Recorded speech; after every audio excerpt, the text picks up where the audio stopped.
In today's video and class, we are going to look at Lambert's law. So we'll start our introduction by looking at what Lambert's law is. So first of all, I'd like us to note that Lambert's law is a combination of two laws. That's the Beer's law and the Lambert's law. So now let's look at what the Beer's law is. So the Beer's law states that the amount of light absorbed by a sample solution is directly proportional to the concentration of the sample solution, and mathematically it can be written or stated as this. Now, if we should take a good look at this diagram over here, this is our cuvette containing our test sample, and this is the incident light coming from the monochromator of the spectrophotometer, and this is the transmitted light after an amount of light has been absorbed by our test solution.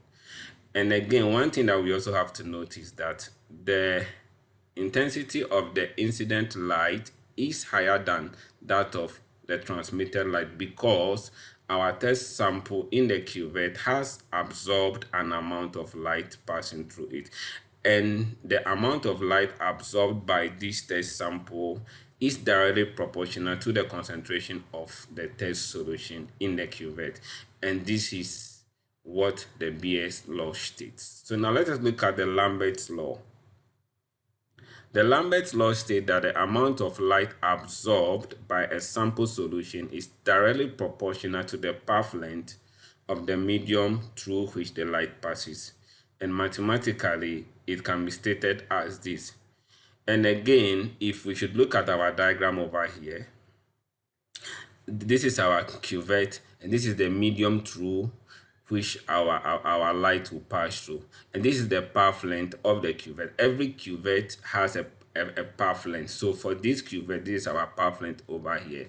So the Lambert's law is saying that the amount of light that will be absorbed by our test solution in the cuvette is directly proportional to the path length of the cuvette.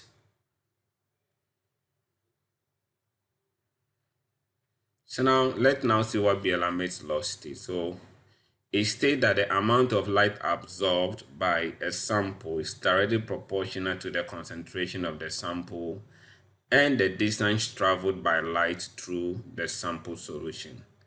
And mathematically, it is expressed as this.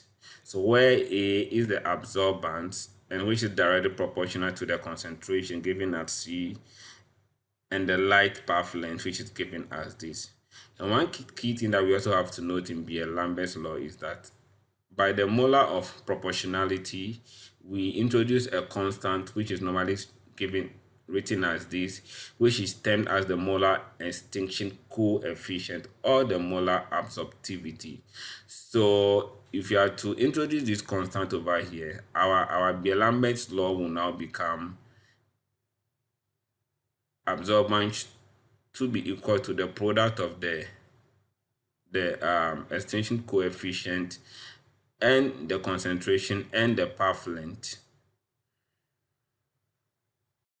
Look at how measuring of absorbance value is obtained in a Lambert's law. So again, we are going to study this picture or this diagram over here. So what we have to note is that the absorbance can be measured by comparing the intensity of the light as it enters the test solution in our cuvette over here and the intensity of light as it leaves the test solution. So if you are to look at this picture over here, the difference between the incident light and the transmitted light will be the amount of light absorbed by our test sample in our cuvette. So now let's see proof of absorbance, which is giving us negative log of t.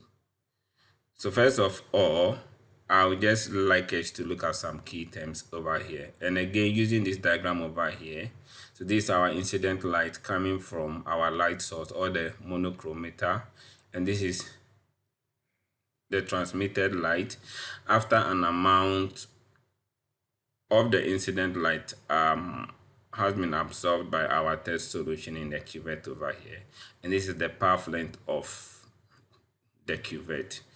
So L, which is the path length, which is the thickness of the medium containing the test sample, and it's also called the distance between the two clear sides of the cuvette when measured from the inside by means of a calibrated vernier caliper. And also the I naught is giving us the incident light, so which is a light from the monochromator, and I is giving us the transmitted light, so which is the light ray after the incident ray has passed through our test sample. So we can say that the amount of light absorbed, which is given us is by our test sample solution, will basically be the difference between the incident light and the transmitted light, and this is giving us the incident light minus the transmitted light. So if you are to take the logarithm of the absorbance, we will get our absorbance to be equal to log of the amount of light absorbed, which is giving us this. And in logarithm, we can rewrite this equation as absorbance to be equal to log of the ratio of the incident light and the transmitted light.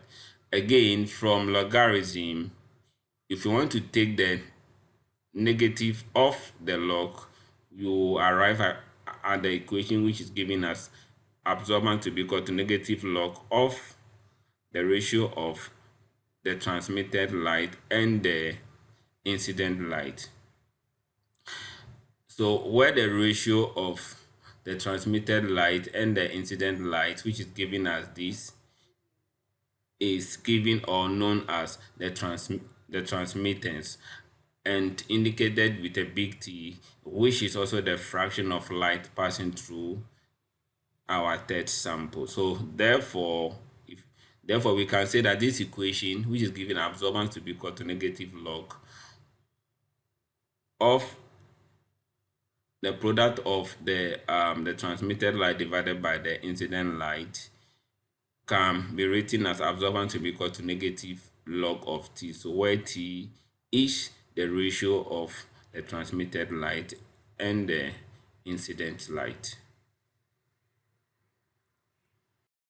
Let's try to solve some questions. So the first question says, a compound has a molar absorptivity of this and path length of this.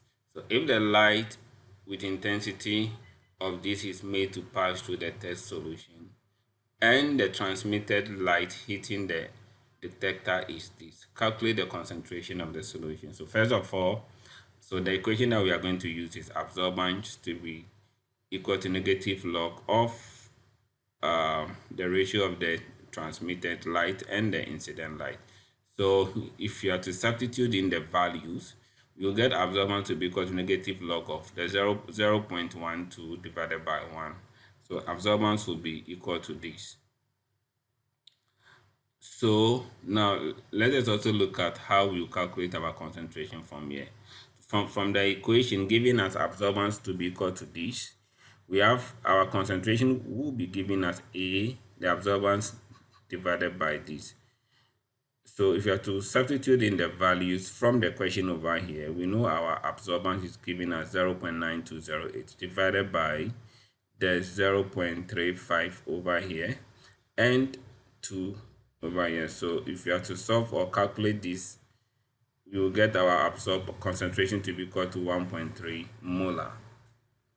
Let us look at the second question. A compound has a molar absorptivity of this at 290 nanometer if 1 centimeter cuvette is used and the absorbance is found to be this. What is the concentration of the sample? So directly we know absorbance is given as this from the Lambert law. So if you are to make the concentration the subject, you get concentration to be equal to absorbance divided by this. And if you are to substitute the values into the equation, you get our concentration to be equal to 2.71 times 10 exponent negative 3 molar, or 0.00271 molar. So I'll just like you to try your hands on these questions. question 3, 4, 5, and 6.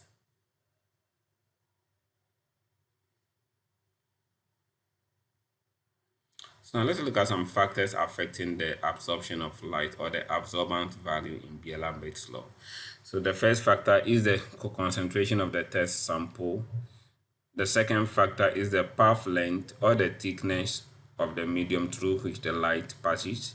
The third is the wavelength of the electromagnetic radiation, and fourth is the temperature. So these are basically the four main factors that affect absorbance or the absorption of light in Beer-Lambert's law.